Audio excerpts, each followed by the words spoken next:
Ta-da! It's the NBA Tip-Off Show powered by WagerTalk.com as we've got a loaded slate on this Friday now, November the 8th. Welcome in, couple of old faces, old reliables, if you will, joining us here as the one and only Double R, 1L, Steve Merrill in the house for us here, not to mention Rob Vino, and we have got a loaded slate again here today. We're going to talk about, of course, a couple of our favorite games here, a couple of prime time games for you guys to go over, not to mention a total we're going to focus on, and the contrarian gods are back in it and ready to roll. In fact, contrarian gods now 2-0 on this season here. They just hit the Brooklyn Nets as a contrarian play on Monday. They're going to see if they can get it done again here today as we welcome in Merrill and Vino. Not to mention, of course, your questions. Anybody that has a question, you can drop it in the chat room. We're going to get it going. Eric D's here, A Life in Vegas. All the known degenerates hanging out with us here, Merrill. Let's start, though, with our favorite, and we'll get you guys the scene here in a minute so you guys can see what's going on. But we will go ahead, Merrill, and start with our contrarian play of the day, which is going to be, oh, God, already? The Miami Heat. God damn it. The Miami Heat now getting 3 on the road against Denver. Oh, boy, I got to tell you. Well, listen, Miami's done really good early in games, Merrill, but it's the third quarter in which they just don't come out of the locker room. They don't show up. Denver, I believe, has Jamal Murray back tonight. Still no Aaron Gordon. They're still a little light in the depth department. Miami coming off of that one bucket loss there to Phoenix. Great win against OKC for Denver. So what do you think here? Are the contrarian gods spot on by looking for a Miami bounce back here?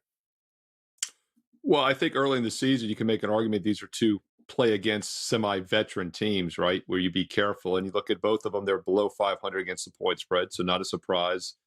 We talked last week about the Nuggets when I was on a Friday ago, the bad start they were off to, and they actually were at Minnesota last Friday night when we were doing this show. And yes, they lost, but they did squeak in and cover by a single point as a 4-point dog, lost by 3. But they have since gone 3-0 straight up since that Minnesota loss, and they're actually 5-1 their last 6 since the 0-2, 1-3 straight up start overall this season. So it does appear like they're starting to trend in the right direction. Meanwhile, the Heat are 1-3 straight up their last 4, and they do look like kind of a weathering team. It's interesting, Joe, you talk about the third quarter problems because I honestly believe coming out of the locker room, whether it's college basketball, I've always feel like the first 5 minutes of the second half is very important, or the NBA, the start of that third quarter. And it's because of coaching adjustments in general. And look, Spoelstra is one of the best coaches ever, probably. So I'm not going to say he's not making the adjustments. So that's even more of a concern with Miami, that the fact they aren't playing well in the third quarter when they have a Hall of Fame caliber coach. I don't like to fade the contrarians. And by the way, my NFL Fade the Public video will be up this weekend. Be sure to click subscribe and click that bell for an instant alert here.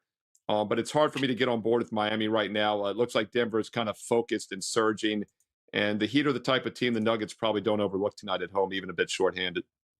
Yeah, it's even a little bit shorthanded. I don't know, Vino. What are you thinking here?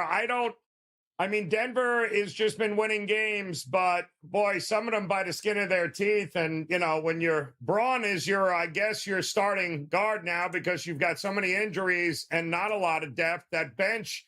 And I guess maybe that's the worrisome, right? Can the bench minutes of Denver match what the Miami Heat are going to roll out there, which you got to take into consideration if you're going to play him as a contrarian spot here tonight? What do you think? Yeah, I think that's certainly the weakness of Denver. It was last year. It remains that this year is the reserves. Unlike a couple of years ago when they were pretty well stacked 6 through 9, it's just not the case for Denver anymore. Meanwhile, on the Miami side, though, Joe, as you mentioned, they're going through some issues with rotations, and it shows up in the third quarter, right? Eric Spoelstra kind of experimenting. Do I want Jokic? Do I want Haywood Highsmith? Who do I want in this lineup? Who's performing better? So it seems like they're still somewhat experimenting here. Denver, you don't know what you're going to get out of Jamal Murray. He hasn't played for 3 games, so it's hard to say you just reinsert him into the lineup and We've seen plenty of times when rust has to be shaken off for these starting players. Certainly, the loss of Aaron Gordon hurts them on the boards. It hurts them with their defense. And I think that was an issue the other night in that comeback win, second half comeback win against Oklahoma City. They gave up 122. They just managed to outscore them. Beat them on the free throw line, really, Joe. 10 more free throw attempts for Denver in that game over OKC. But it was a kind of a emphasized or focused on win because OKC had beaten them pretty badly to start the season. So Denver wanted that game. Do they want this one? I'm not so sure, but Miami feels like they lost one more than Phoenix won one the other night. And second game of a road trip, trying to even it out at 1-1.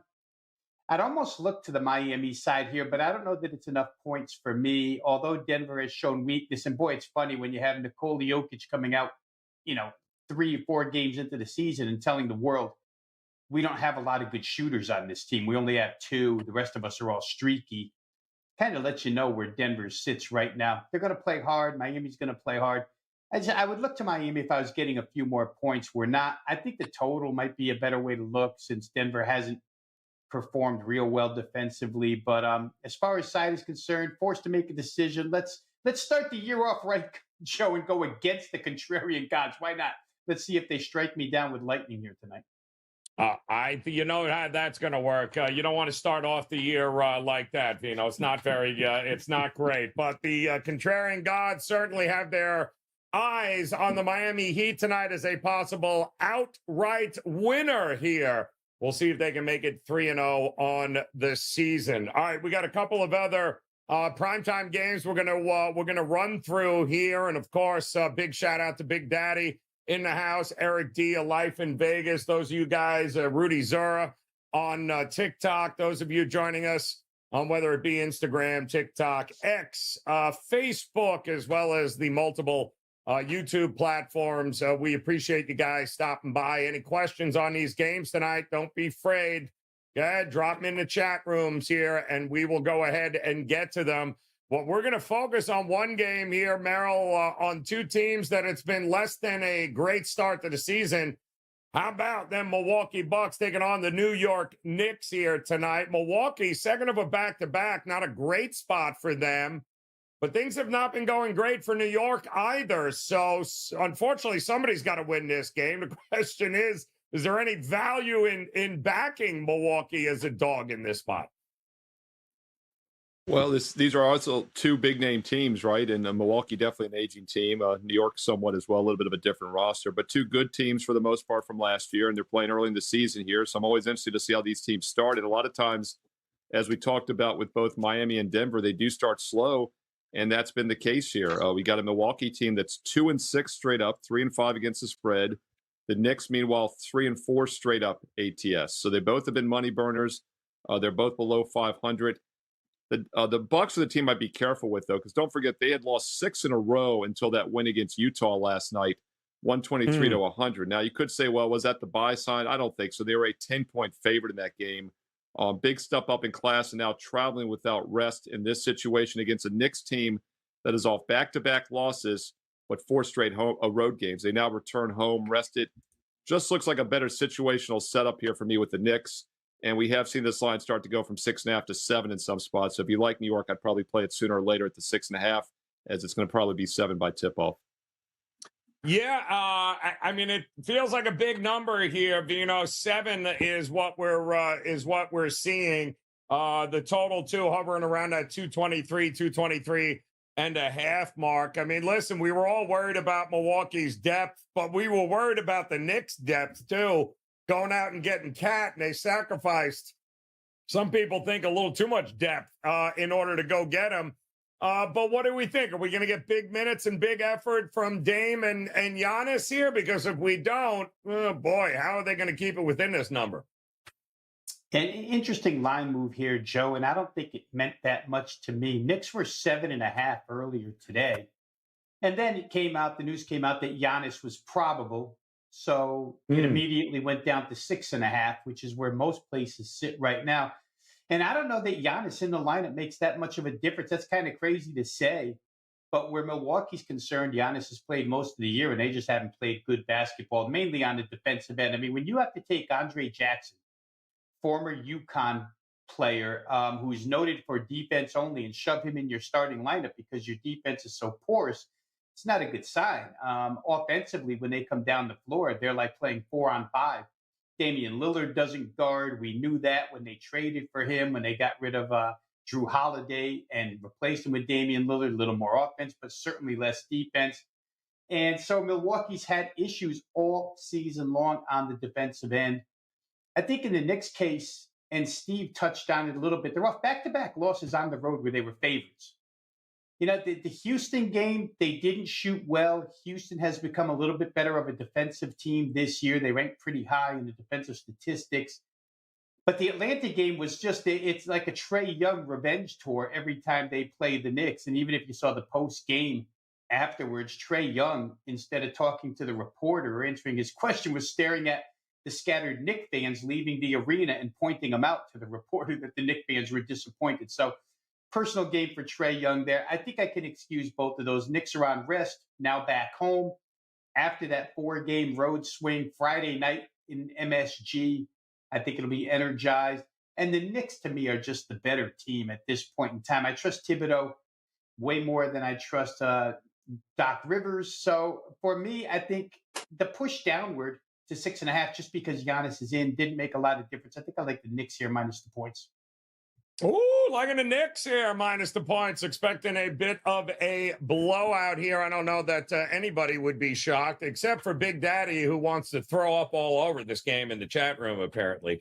Says absolutely not here. But we do say Milwaukee just isn't starting slow. They're actually bad, says Lord King Guru in the YouTube Shorts chat room. And you're not lying with that spot here. It's going to become a two-man team for 82 games of the regular season. We'll see how that works for them in that one. We do have also another pretty interesting game here tonight, one in the center of the country, as the Phoenix Suns finally healthy, taking on the new-look Dallas Mavericks in what should be a fun one to watch here. Phoenix just took down Miami, took all that they had in that one to be able to get it done. But now Dallas, a little Klay Thompson Dallas here in a nice fit and a nice role. Boy, this feels like Dallas at home should be the right spot. But Merrill, what have you thought of Phoenix so far? I think it's the healthiest they've looked, and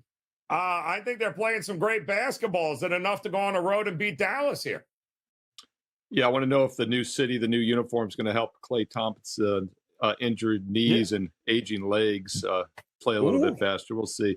All seriousness, though, like early in the season, though, I do think a player that might play a little bit better because he does kind of get a rejuvenated spark to his career. But we'll see how he holds up, obviously, in March and April in the postseason when it matters.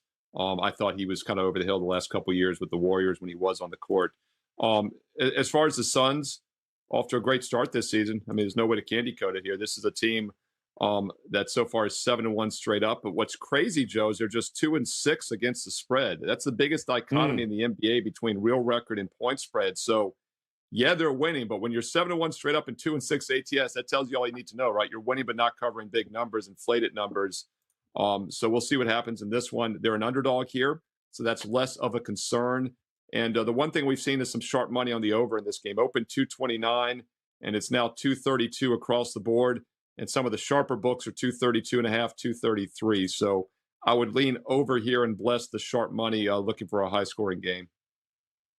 Seeing some love in the chat room towards an under in this one here, Rob Vino. If anybody will play an over, it will be you, my friend. 230.5 is what we're seeing. Do you think defensive struggle? You think we're going to get some points? It would be hard to sweat out an under here, no? Well, I tell you, I did a WagerTalk single game video on this one earlier this morning, John. Believe it or not, I sucked it up and under came out of my mouth in that video. And it's contrarian to the move. But if we look at a few things here, each of these defenses in the NBA's top 5 right now as we speak. Phoenix is a number 3 field goal percentage allowed defense in the league. Dallas is number 4. Phoenix, it's a real small sample size. They've only played 3 road games. Their defense has fallen off a cliff on the road. Goes up to like 49% allowed. But again, It's only 3 games. Overall, they've been a very good defensive team. Dallas at home, number 3 in the league at only 42.6% allowed. It's a Dallas revenge game. Phoenix beat them 114-102. Add that up, it's only 216. In that particular contest, Dallas had some players that they won't have tonight. Derek Lively played in that game. Maxi Kleber played in that game. 2 bench reserves. And I guess it's important because it's like a cluster injury, right? There are 2 bigs off the bench that Dallas will be without tonight. And for the Phoenix side, they played the first game without Bradley Beal and without Grayson Allen. Bradley Beal may come back tonight. Who knows? If he does, I don't know what injecting him into the lineup does or doesn't do. They're going to be without starting forward Ryan Dunn, who's become accustomed to, the starting lineup. So sometimes when you're transitioning pieces in and out, it makes a difference. I think when you look at it real close, though, Dallas, it's the fifth of a 5-game homestand. They're 2-2 right now on the homestand. So you want to close out with a win. So sidewise, you give it a little advantage to Dallas. But where the total is concerned, Joe, Phoenix is 5-3 under this 232.5 number on the season. Dallas is 6-2 under this number, 232.5 on the season. 5-1 under this total at home. The only team that's pushed Dallas over 232.5 at home this season is Indiana. And we all know that Indiana is going to play 94 feet for 48 minutes. Phoenix just doesn't play that way. They're ranked 20th right now in tempo.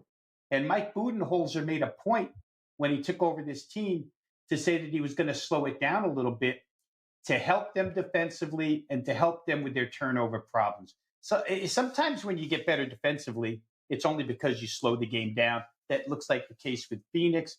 I see kind of a slower pace here. I think 232.5 was too high, so I kind of like the under. If I had to play the side, I would look towards the revenge-minded Mavs at home and trying to, finish with a winning homestand.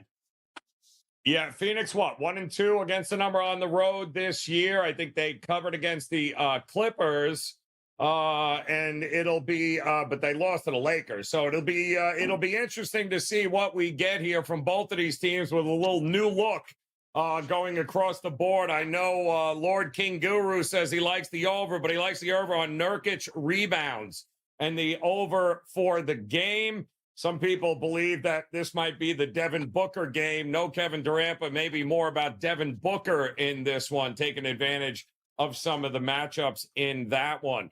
Also, a good game here tonight, one in which we'll focus on the total, but do want to remind you guys, if you're joining us here on the NBA Tip-Off Show for the first time, don't forget, hit that subscribe button, become part of the WagerTalk TV family. We certainly appreciate that. And of course, the thumbs up will go a long way here, as we've got more free content than just about anybody here on YouTube. And we also have a couple of questions that are coming in on a few of the games coming up later, including the Pistons and the Hawks. We'll get to those guys coming up.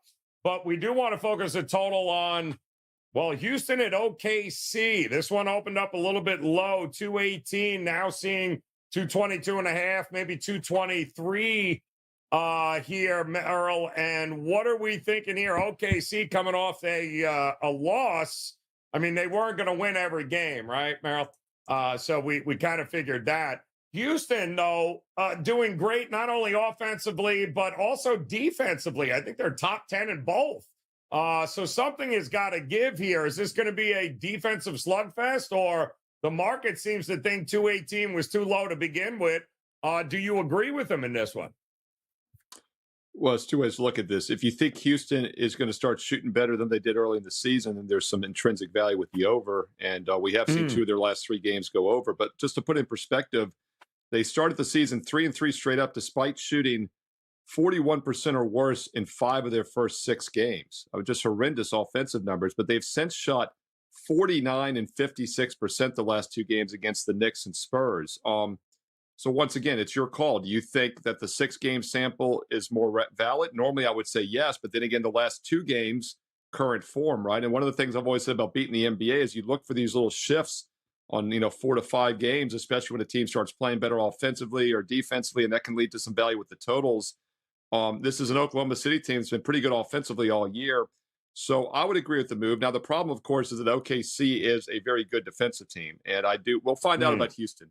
This is a game I'm staying away from tonight, but it is one of those, let's sit back and see what happens. Because if the Rockets can go out there and shoot well and score points against a good OKC defense, then that's the green light for the next several games. They are at Detroit, by the way, on Sunday. They get the Wizards, not my Washington Bullets, on Monday, and also at the Clippers twice next week. So sometimes not playing a game can set up good plays in the future. What I want to see in this game tonight is if this Houston offense is really for real. If they can score tonight, I will say that's the green light. And by the way, as far as the move in this game, it depends on which book you look at. Bet Online, our friend Dave Mason and company, who does a great job with the political odds, they put everything up way before everybody else. And look, I get it. It's not a true opener because the limits are very low and not many people have access to it. But yesterday, this opened 222. Everybody else opened at 219, 218 and a half, and now it's once again 221 and a half, 222. So yes, it has pretty much moved 3 points in the market. But I'll give our friends Dave Mason and company some credit. They actually had this as the initial opener before everybody else hammered it lower. Interesting. Vino, it's kind of been a one-sided matchup over the last 6 meetings. I think the Thunder have won 4 of the last 6. And I believe all of those have been by double digits. So when they take on the Rockets, they end up stepping all over them there. The question is there any correlation here between the Rockets and an under and the OKC win and covering an over, or how do you approach it? There could be, Joe. And I'll tell you, both of these teams, as you guys mentioned, very good defensive teams where field goal percentage allowed is concerned. OKC's 1 in the league. I think Houston's top 5, top 6. They're right there. But they're going about it totally different ways. Ime Udoka, we know him from Boston as being a defensive-minded coach. What went on last year is totally different from what's going on this year. When you look at the pace numbers of these two teams, Oklahoma City's playing great defense. Number 1, field goal percentage allowed, while playing extremely fast. They're the 3rd fastest team in the league. Houston decided we're going to slow it down this year. They're 25th in tempo, and thus you get less possessions. There's multiple ways about becoming a better defensive team, and I just wonder if Houston's defensive ranking isn't a product of playing slower basketball. Now, keep that in mind. You're coming to OKC off a loss, and they're going to run.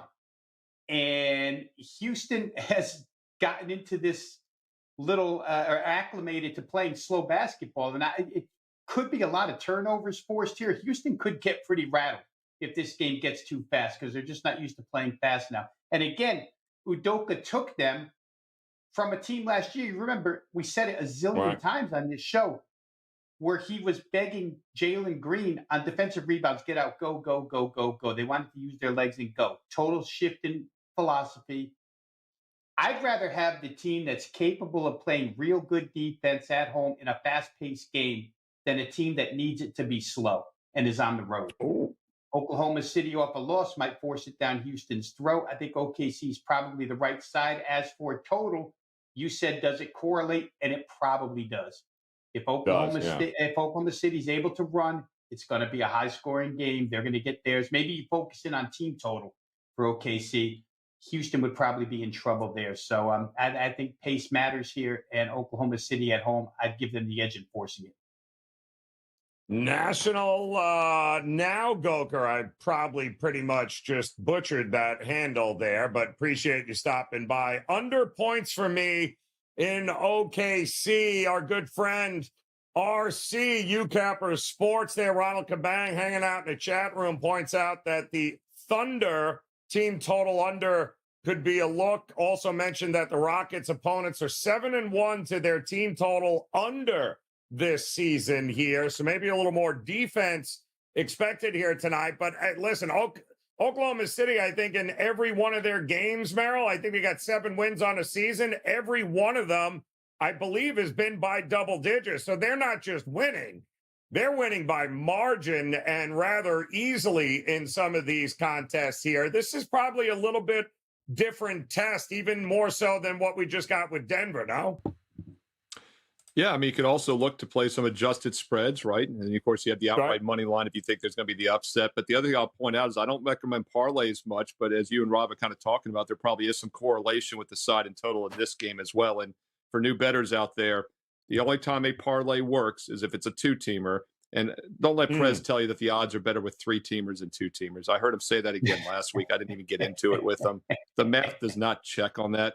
And I've had this discussion before, and and I know he's not watching the show here, so we'll call him out. But look, a two-teamer is the only way it's still not great odds for you. But if you think a side and total are correlated, and by the way, what's the only two-team parlay I ever recommend is NFL teasers because you're getting key numbers and it's making the odds work. So this is one of those games that did cross my mind when you and Rob were talking about how, especially Rob talking about the different paces of plays, Houston slow, OKC fast. You would think that probably correlates maybe to the side as well. Yeah, exactly. Big Daddy agreeing with you there. We've got expat Mark Soul Pal. Good Lord, you only need 9 words in that handle. That should be good. We'll get to that Cavs game here in a minute. But we do have a couple of best bets we're going to ask these guys for coming up, plus your questions on the games here tonight. Plenty of them to go over for sure. But before we get there, Merrill, tell the folks what you got locked, loaded, ready to go. Week 11 college football, week 10 NFL, NBA. I don't know. Have you dabbled in college basketball yet? What do you got locked and loaded for everyone at your page at WagerTalk? Yes, and yes. Yes to all those questions. It's a huge weekend and maybe not a bad time to pick up an all sports package because of it. By the way, NBA, we're talking NBA here, 5-2, 71% start to the NBA season. Not a surprise, right? Because I'm number one all time at WagerTalk in the NBA, included up over 200 units the last 3 years alone in pro basketball. But yes, college basketball has started as well. College and pro football still in full swing. Baseball just finished almost 100 units won this year in the baseball season alone. It's been just a great 2024, and there's still 2 more months to go. And this weekend, I do have a 3-day all sports sampler for just $49. Special promo code Steve3. It's on my page right now. If you want to try out 3 days and nights, Friday, Saturday, Sunday, Saturday, Sunday, Monday, not a bad time to do it, as you're going to get all the big sports going at once. Once again, a 3-day special, Steve3, is available right now at wagertalk.com.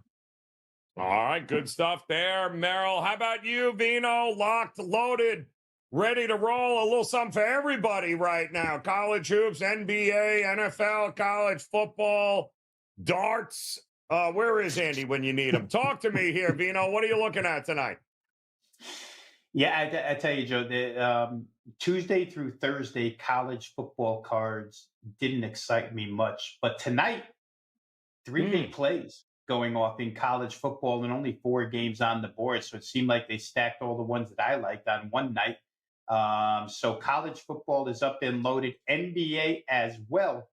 NBA's been pretty good the last couple of nights. We're on a short-term hot streak here with NBA stuff. So look to capitalize on that. As far as weekend football goes, there will be a 5% blue chip college football play. Had 4 this season and all 4-0 in football blue chip. So been rolling as far as those are concerned. So yeah, it's a big weekend. It starts tonight with the college football card and the NBA card. As far as college basketball is concerned, more of a viewer than actual participant so far, trying to gauge what these new head coaches are trying to do with their teams and what this transfer portal has done to some of these teams. Took a shot with BYU the other night. They look pretty good. But other than that, I've been pretty quiet where college basketball is concerned. All right, good stuff there, guys. We got plenty going on over at WagerTalk.com. Let's talk a couple of best bets here tonight. Don't forget, give us that thumbs up. Hit that subscribe button if you haven't done so already. Become part of that WagerTalk TV family. Shout out to Snow14 hanging out on TikTok with us, as well as the crazies and day drinkers on Instagram. Glad to see you guys have picked up where you left off. All right, Merrill, it is best bet time here, my man. Plenty of opportunities on the board. And of course, you're going to head out west to LA. Why not? Talk to us here. Lakers taking on 3 of the 76ers, because I think that's all that's left and healthy on this team. What are you doing with this game tonight, Merrill? I love LA, and I'm going to fade Rob Vino's 76ers here just because he's on the show. Why not? Let's do it all in one bunch here. And you're right. Yeah, it is a shorthanded Philadelphia squad. Embiid has not played all season. Maxey out. And, yes, the Lakers are banged up, but Anthony Davis is probable. LeBron's not even on the report. So that's actually healthy for the Lakers if you think about it. And as you mentioned, this is two teams that are struggling. But the fact the Lakers have gone 1-4 straight up their last 5, all of those games, by the way, on the road. So if you look at it this year, the home team, what is it? 1-4 on the road, 3-0 at home. That's 7-1. If you just play the Lakers home teams, you've gone 7-1 straight up and pretty good against the spread as well. And I do think that applies tonight because JJ Redick's starting to feel the pressure. It was all grand and dander and grand or whatever the term is after the 3-0 start. But now that they went 1-4 on the road, he needs a win tonight. And this is the perfect opponent to get against the hapless 76ers that are 1-6 straight up on the season and banged up and shorthanded. Lay it with the Lakers -7 tonight. I look for a double-digit win. And don't forget the 3-day all-sports sampler for just $49 with promo code Steve3. Also, check out my videos, Fade the Public NFL, College Football Top 25. Also have a free play for the late-night Friday college football game right now here on WagerTalk TV. So smash that like button and also smash the bell and subscribe so you never miss the free plays here on WagerTalk TV and WagerTalk.com. All right, good stuff there, Merrill. Loving the fact that you are fading the 76ers with Rob Vino sitting right here. So, Vino, the ball is in your court here, my man. I can't think of two teams I trust less than those two right now. But how about a best bet here tonight across the board? Where are you looking? Who'd you circle for us? Yeah, I love the way I get assigned these Philadelphia teams when I'm not even from this place. And I find your 76ers. Yo! Let's talk to Fade Dan not my about Washington Wizards. I dare you, Rob. Fade them right now. Yeah, that's right. Let's go Wizards, Vino. Come on, let's go. Somebody who actually likes the Sixers. I get more enjoyment out of the Philadelphia fan base when they're losing. Let's go here, guys. I think it's the first game on the board, but I like the Pistons tonight as the best bet. Atlanta, I mentioned earlier, Trae Young takes great pleasure in playing the New York Knicks and being the villain. And extreme focus placed on that game the other night and emphasis, and they came through.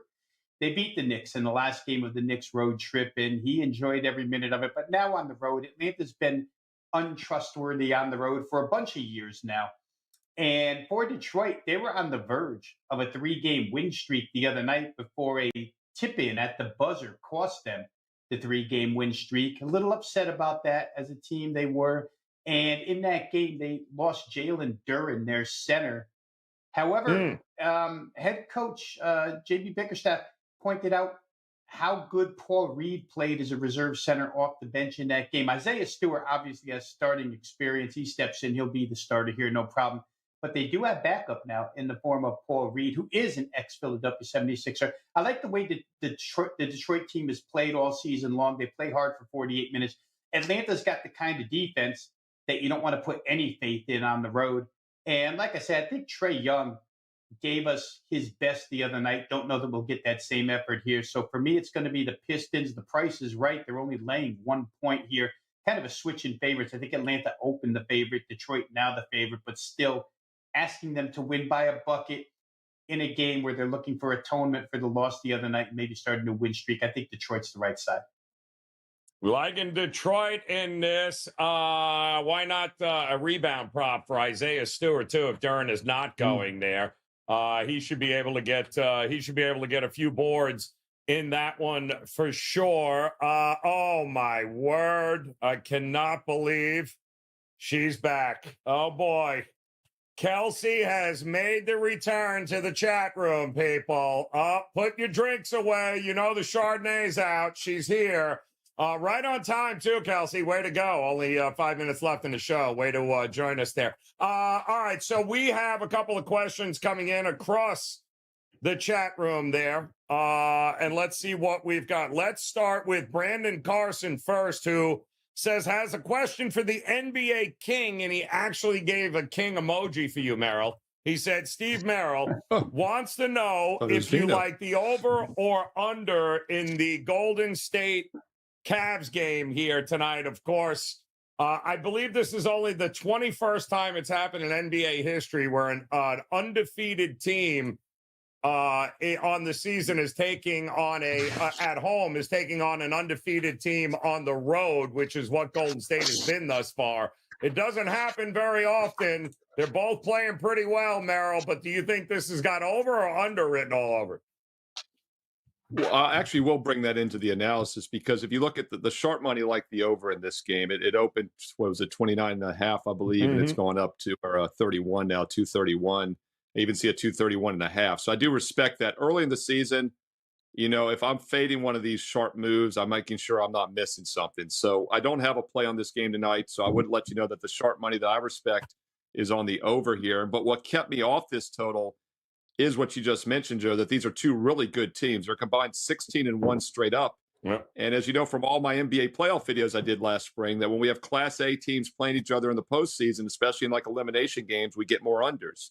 And I do think this is a spotlight kind of playoff atmosphere game tonight. So Cleveland's 4-1 over their last 5. Warriors are 4-1 over their last 5. The money came in on the over. I'd be cautious, though, because I do think this is a Class A game that might bring some more defensive intensity than we normally expect. Yeah, Vino, you over under in this one here tonight? Are you above that, expecting maybe a little bit? I mean, it's still a couple of weeks into the season. They're not going to lay it all out on the line, but it does feel like maybe a little more defense here tonight, no? Yeah, it talked about it a little earlier with our colleague Ski Profit on his show, Joe. I thought 231 looked a little high. Golden State went to Boston, the best offensive team by far in the NBA, and it game landed 230. Golden State and Cleveland both sit inside the top 6 as far as defense is concerned. Couple of, let's get into a couple of quotes here, though, in this game that interested me as far as side is concerned, because you can make good arguments both ways. I'm sure Golden State wants to be the team, and they've had a day of rest. Yep. They went to Boston, they got that win, they rest, and now they want to take down a 9-0 team. They'd love to be the team to do that. But this comes from Cleveland real quick here. Donovan Mitchell, who says, we're playing good basketball. We've done it in so many different ways. We've had blowouts, close games, come from behind wins. It's just the habits that really get me excited about what we're doing. My biggest thing is just being consistent. Let's continually be this team. Better than Donovan Mitchell, the new head coach, Kenny Atkinson, who says, what I think about this team is the camaraderie that they have and the chemistry that we have going and how connected they are. I've been fortunate to land with a really good group, a group that's been really successful in the past. Generally, in the NBA, we love those teams that like each other. And it seems like the Cavaliers like each other, like being on the floor together, playing with a certain cohesiveness. That's hard to bet against. So there's a lot of conflicting arguments here. But I do agree with Steve in that 231 just appeared to be too high. I know it's a move made by significant money, but I still think that maybe this one lands under tonight. Still leaning towards the under. All right, there. Kelsey, well into her second bottle of Chardonnay. Always a pleasure, Kels. Glad to see you're back in form. And we're only 3 weeks into the season. We also have a couple other questions coming in. Let's, Merrill, I'll start with you here. And I believe it was Lord King Guru wants to know Pistons and Hawks here tonight. And wants to know if you're thinking about any sort of team total in this spot here as well. Because it feels like Atlanta is no way I would look at a under in any way, shape, or form in this game. Would you? Correct. And I'll go back to what Rob was saying. I love, by the way, Rob's angle with the post-New York letdown, especially for a guy like Trae Young. Yes. I think when teams come out flat, my theory has always been it affects the defense more than the offense. These guys can score in their sleep, but you have to have focus and intensity. And that's what I was talking about the Golden State Cleveland game. If it is a Class A, playoff intensity game, there'd be more focus. Maybe you're a little bit concerned with Trae Young props over. If Rob is right and there's a letdown here, he is the offensive juggernaut. So if you like the over in this game, the Piston team total over might be a safer play in case Young does come out flat. It takes that out of the equation. But if the defense is still bad for the Hawks as expected, you get your team total. So yeah, I wouldn't disagree. Maybe a Piston team total over, and I'm checking it right now. It's 114 and a half, as opposed to the full game over 227 and a half would make some sense. Yeah, I agree. And I also think we got a couple of questions, Vino, coming in on what to do with the Pacers and the Hornets. This is a game that it looks like it got steamed up The total did for, I think we're up to what, 235, 235 and a half, somewhere in that ballpark. Both of these teams are going to be flying up and down the court. They just got that win against Detroit. Is there any way we'd sweat an under here, Rob? No way, right? You don't want to, Joe. And I think if you were going to isolate here, the person before in the chat was talking about team totals. I think you'd probably want to isolate Indiana's team total here. It was about Indiana, 4 or 5 games ago where, you get Tyrese Halliburton and company coming out and stating the obvious. We need to get back to running the way we did last year. I myself wound up banging my head into a brick wall the first few games thinking they would do that. But unfortunately for me, they came out a little cold. Now they're back in the groove, scoring points each and every night. You saw the 134 they put on Dallas the other night. They just want to push. A couple of key injuries here. I think that TJ McConnell is still on the injury report. We'll see what happens with him. I think Nembhard is going to play. But they've got so many assets as far as offense is concerned. And for what it's worth with Charlotte, new head coach, Boston assistant, comes down there and talks about shooting threes and playing defense, much like is the Boston philosophy. Yep. That playing defense stuck for like one game. And since then, Charlotte's given up 125, 133, 124, 114, 114, 113. So they're not a good defensive team. Indiana can take advantage of a team that's not good defensively and a team that wants to push pace. So I think if you were going to isolate it, I'd look at Indiana to do most of the heavy lifting there. Yeah, well, and don't forget, I mean, they've played the Celtics twice, the Timberwolves on the road, the Rockets on the road, and the Heat at home. So they've played some defensive teams as well. So, will they continue to be able to get up and down? Well, we're about to find out here because it is, I think, one of the highest totals on the board here tonight. Big Daddy likes the over 117 and a half in the first half, thinks that might be a better look here. And then, of course, you also have, Merrill, questions about the Celtics and whether or not, with still no Jaylen Brown, no Porzingis still, but are we really laying 13 against Brooklyn, who just came off a nice game and a nice win? I mean, at some point, we can't just keep laying double digits with the Celtics, or can we? Yeah, I mean, once again, if I had a crystal ball, I could see the 3-point shooting for the Celtics. I'd either play the money line at plus 13 and a half, or you just have them win by 20. It's just so difficult to handicap this team. But in general, like you kind of referenced, we're not looking to get in front of Boston, even when they're shorthanded. They're a juggernaut team off to a 7-2 start. I don't think this is necessarily the most focused spot tonight. I'm not using this game personally, but I would probably lean towards the big dog. But once again, it's so difficult to predict how the Celtics are going to shoot from three. That's really what makes the difference. It's like the college basketball game. And that's really what makes the difference in that one here, but certainly not running to lay 13 at this point, even though they're coming off of that rare loss there. And finally there, Vino, questions regarding Merrill's Washington Wizards taking on the Memphis Grizzlies here. This is another one where it's got nothing but Memphis money and over money. Are you in agreement with both there? How many people are hurt on Memphis, by the way? Like, who's available and left here that will get us up and over this or can clear 7.5, Yeah, and that's the problem with it, right? No John Morant, no Desmond Bain, no G.G. Jackson. Again, talked about this earlier with skiing, where it's just like, you'd love to be on over here.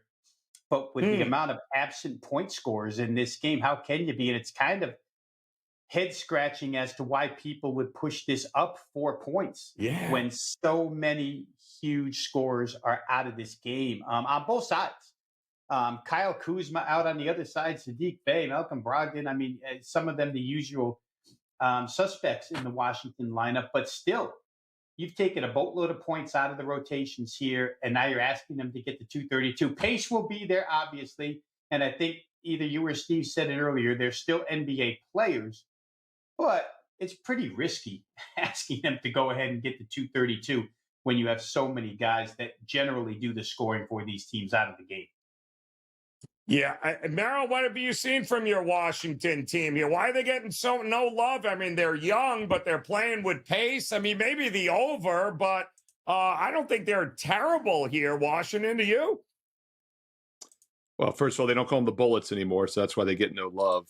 And let's bring back all these old nicknames here. But yeah, I don't know. I mean, this is a team that's obviously not a very public team because they've gone through some terrible runs. Right. And all jokes aside, like I grew up in the 80s when they were the Bullets. They were terrible then. They got Chris Webber for that little span. I remember the excitement in D.C. in the 90s when Webber came over from Golden State or whatever. But it's been a terrible franchise, right up there with not my Washington Commanders, who are now 7-2. We'll see how that turns out. But I think for that reason, these teams sometimes don't get a lot of love with the betting markets. You look at them overall this year; they're 2-4 straight up and against the spread. Nothing to love there. But teams like this usually don't miss the opportunity to beat up on a struggling team. And although Memphis has a 5-4 record, 7, by the way, is the answer. 7 guys on the injury report. 6 of the 7 are officially out tonight. So that is half a team basically that is out, like you said, Joe. So I think it's a spot where Washington probably comes focused and they smell blood in the water. Yeah, it could very well be. It looks like that might be a team worth keeping an eye at. Luke Green, pleasure to see you, man, joining us from the UK. B. Fredo over on Instagram doing plenty of drinking. Can't even spell that name correctly. And, of course, those on TikTok, we appreciate you guys stopping by. As always, if you haven't hit the subscribe button or the like button yet, I don't know what else we have to do here. We'd certainly appreciate it if you did that here, guys. Don't forget the NBA tip-off show during the week on the big cards, usually Monday, Wednesday, Friday. Some combination of there is when we'll come to you live.